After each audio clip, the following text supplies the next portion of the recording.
Dans cette vidéo, je vais vous montrer la méthode la plus facile pour importer des données dans le logiciel RStudio. La première des choses que vous devez faire, c'est de créer un script. Un script, c'est tout simplement une feuille qui contient vos codes que vous pouvez utiliser après. Vous pouvez les importer à chaque fois que vous avez besoin. Donc, c'est pourquoi je vais cliquer sur File et vous allez cliquer au niveau de New File. Vous allez vous diriger au niveau de RScripts. En fait, c'est un nouveau script que vous allez créer, bien sûr, qui va en fait contenir les codes que nous allons aujourd'hui créer et vous allez les enregistrer après pour que vous puissiez les utiliser après. Maintenant, nous allons en fait utiliser la fonction, la première fonction, ça s'appelle setWorkDirectory. C'est set avec WD ici et vous allez ouvrir la parenthèse et vous fermer. C'est une fonction, donc il faut à chaque fois ouvrir une parenthèse et fermer. À l'intérieur de cette fonction-là, je vais utiliser une autre fonction qui s'appelle choose.dir, ça veut dire directory, et vous allez ouvrir aussi et fermer la parenthèse.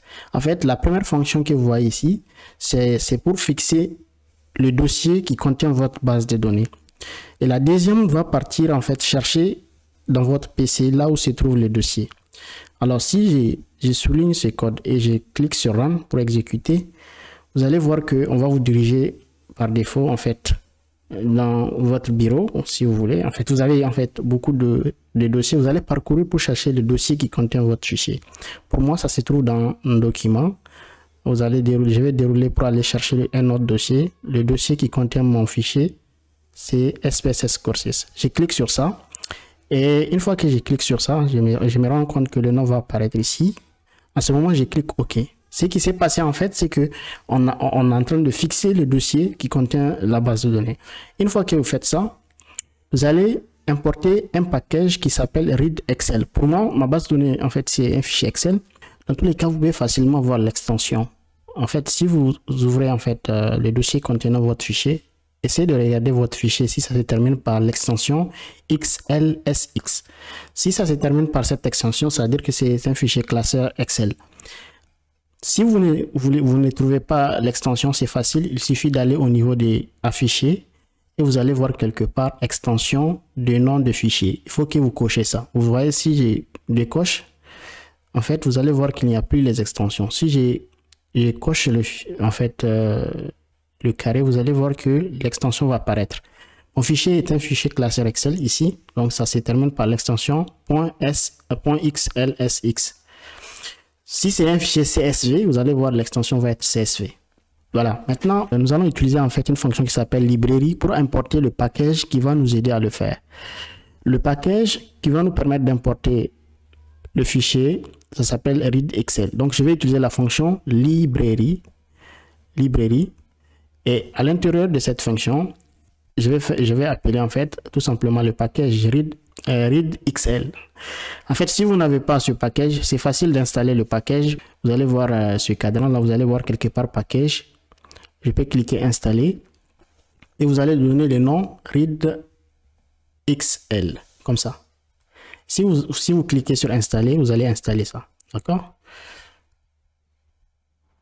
Voilà, maintenant je vais exécuter en fait ces codes.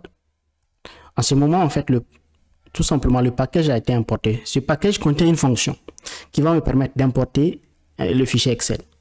Alors, je vais importer ma base de données maintenant. Pardon. Je peux importer ma base de données maintenant. Je vais lui donner le nom DT. C'est juste en fait le nom qui va apparaître lorsque je vais importer la base de données. Je vais utiliser le symbole égal. Égal ici, c'est juste pour en fait affecter la base de données en fait au niveau de DT. D'accord?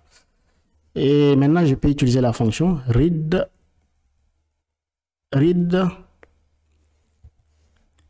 Excel avec ici, vous allez voir ici le underscore, c'est les sous-tirés. Excel, dès que vous commencez à écrire, la fonction même va apparaître. Vous allez voir, c'est ça que vous allez utiliser. Maintenant, je vais juste donner le nom. Pour voir le nom, pour ne pas se tromper, vous allez partir au niveau de votre fichier. Vous allez voir, pour moi, le nom de mon fichier s'appelle wage1.xlx. C'est exactement ça que je vais utiliser. Donc, je peux faire renommer. Au niveau des renommés, je vais juste copier. C'est juste pour copier le nom. Je copie. Je viens au niveau de RStudio. Je mets le nom entre griffes. Vous voyez, j'ai mis ça entre griffes. C'est très important. Une fois que vous faites ça, je peux exécuter ce code-là. Run. Et le code en train d'exécuter. Voilà le code qui vient d'être exécuté au niveau du console. Parce que si vous exécutez dans le script, c'est le console qui va vous montrer que c'est exécuté. Donc c'est exécuté très bien, sans erreur. Pour voir ma base de données, je peux utiliser une fonction. Je peux utiliser la fonction view. D'accord? À l'intérieur de cette fonction, je vais donner le nom de la base de données que je viens de donner à ma base de données. Donc c'est dt. J'exécute ce code, vous allez voir. Run. En fait, la base de données va apparaître. Vous voyez? C'est ça. Ma base de données vient d'apparaître. Elle est bien... Voilà, c'est très facile d'importer le fichier. Je reviens au niveau du script. Si vous voulez importer une base de données qui est d'extension CSV, si c'est CSV l'extension, au lieu de XLX, c'est facile aussi. C'est pas compliqué. J'ai pas une base de données, mais je vais vous montrer comment faire ça. Donc, je vais utiliser toujours un autre nom. Je peux utiliser dt1 pour ma nouvelle base de données. Égal, j'utilise la fonction read CSV. Vous voyez ici. Et là, vous pouvez donner le nom de votre fichier, comme je l'ai fait. Mais il ne faut pas oublier de terminer le nom par l'extension CSV. CSV. CSV. Et là, vous allez importer la base de données sans aucun souci. Et voilà, donc les amis, c'est juste une petite science. Pour les gens qui veulent voir la série de sciences, le CLR que j'ai commencé pour niveau débutant, je vais mettre le lien en description ou bien en commentaire de cette vidéo. Et les autres séances aussi pour cette série, je vais reprendre très bientôt pour compléter la première série pour les nouveaux débutants.